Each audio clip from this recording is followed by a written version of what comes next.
What's up, fans? This is Mark and this is Adam. From Hampton Cricket Club. We're here at Hampton Cricket Club, a beautiful setting here, and we want to teach you the basics. You see the Callis masterclasses, you see the Ponting masterclass, now it's the Ordain and Steve's masterclass. Hope you enjoy it. Alright, good. So Adam, first of all, how do you hold your bat? Well, you know, I have a grip that's similar to Sandorca's actually. I like to hold it nice and low. I don't know how I picked it up, but I have a nice and low grip. But I think it's the way I play. I play a nice defensive, technique-based game, and I hold it nice and low. You see the bigger hitters, like the Flintoffs, they hold it nice and high on the grip. McCullum, most players have it in the middle. You see Faf du Plessis has the most very weird grip, but one hand's high and one hand's low. So there's sort of a gap. If you watch him bat, you'll see the gap between the two grips. But me, nice and low, because I'm controlled to the bat, nice and controlled, and I play my shots. I'm a blocker, grinder, whatever you want to call it. I have a nice low grip. How do you go about your grip, Mark? I hold my bat differently. Normally, they tell you if you put your bat down, right, and you put your hands down, both V's should be along the bat, right? So both fingers, see? Yeah. So you know, that's how you hold it back basically. That's how they teach. But anyway, is a good way because you have to be comfortable, all right? And it's what makes you comfortable basically. But it all depends. But I adjust my grip most of the time. Yeah. You know, sometimes I play on the onside a bit too much, or sometimes I might play on the offside. So normally, my cousin taught me this. He say, just have both fingers just barely resting. Yeah. All right. So when both fingers rest there, you could drive. You could push the ball through the covers. You know, you could drive. You know, push the ball through the covers. All right. That's how I hold my bat. But it's work in progress. I always change and always try to improve. Unique to individual. Yes. You see, like I said about Faf du Plessis, however it works for you, don't listen to coaches in terms of this grip works. It's how it goes to the individual, how it goes to yourself is the grip you want to use. What you feel comfortable with, basically. Exactly. What about your stance? Stance. Okay. You know, there's players like Kevin Peterson who are nice and tall like me, and Graham Smith. They're very big stance, very shoulder width. I'm not like that, but I still have a fairly, because I'm tall. So this is my stance.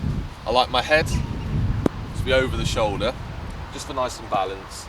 And I have my bat slightly open faced. Some people have it completely closed, but I like to have it slightly open. It's just a technique. I like to score on the offside. That's my strength. So I like to open it up, give me more chances. So nice width apart, head above shoulder, and the bat. I don't know why, but I sort of do this. Maybe it's just for nerves or just the rhythm. I like the bat to go up and down just before the ball's bowled. Just feels comfortable to me. And then I'll play my shot. What about you, Mark? My grip is a little bit something like yours as well, Adam. I have my foot not parallel, just a bit open. Yeah. So I could be balanced, so I could move forward and back, right? And my bat is just right over my toe.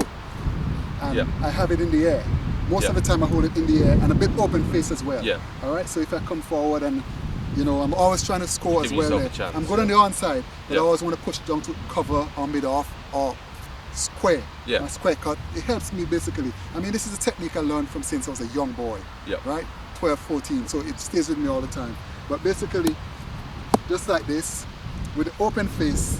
You know, and at least my bat, I want my bat to come from the wicket keeper most of the time. Because guess what happens? Sometimes if it comes from first slip or second slip, you could edge the ball a lot. Yeah. So normally if you come from the wicket keeper, sometimes you play the ball straight or you could actually beat the ball.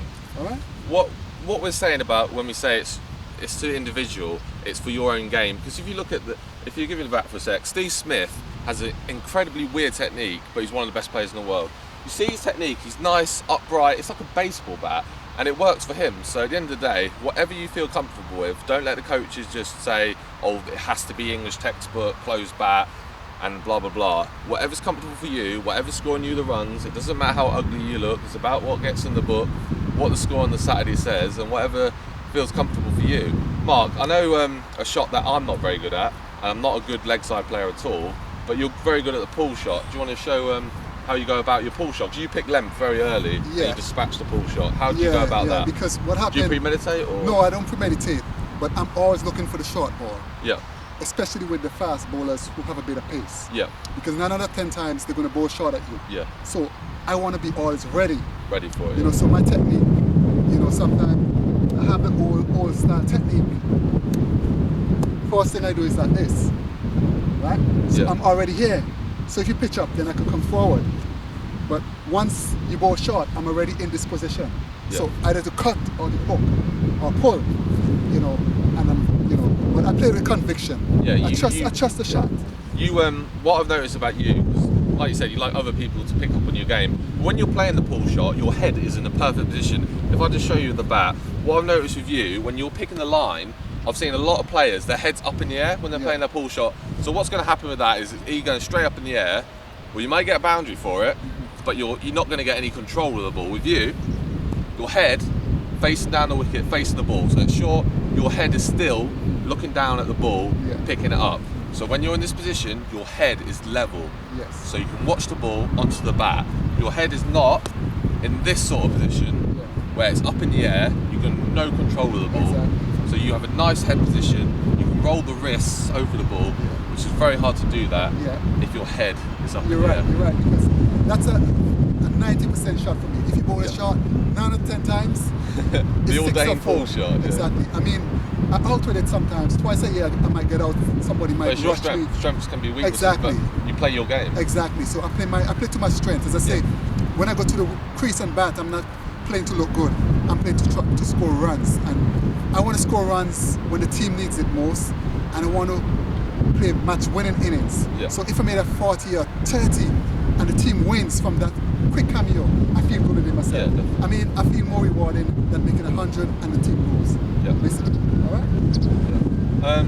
I just want to talk about defensive shots. Now, I've seen so many youngsters, players who come into the teams, they play very aggressive, but they don't realise the importance of patience. Now, you may call me an old-fashioned player, but I'm a very patient cricketer. I like to leave and I like to defend. Now, the reason why for that, early doors, the bowler's going to have the better of it, isn't it? Most of the time, if he's a decent bowler, he'll have the better of you.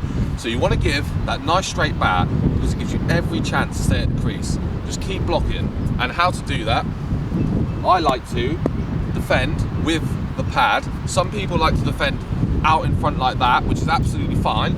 But the one problem with that, if you're going to defend in front of the pad, your head has to be over the ball, because then you do not have control of it, and you can go up in the air to points or to covers or whoever's in.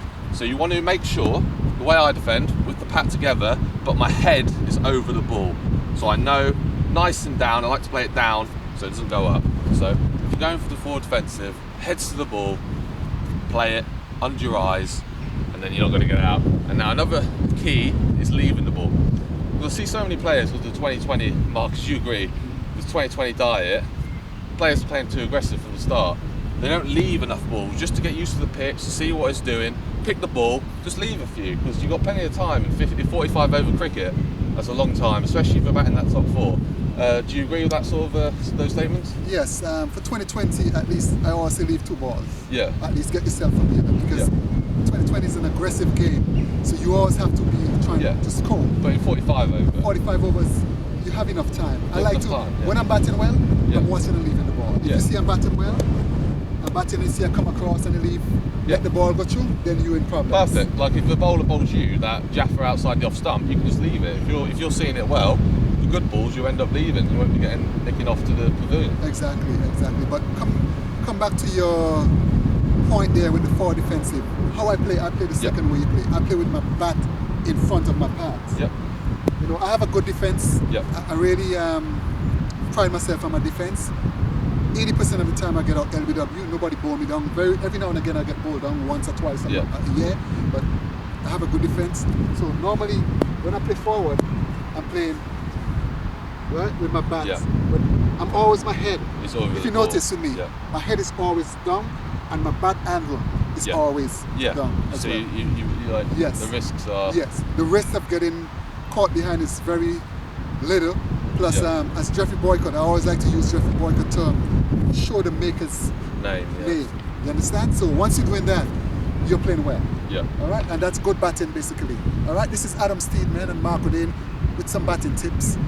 We're gonna go to bowling tips in a couple minutes. All right, take care. Bye for now.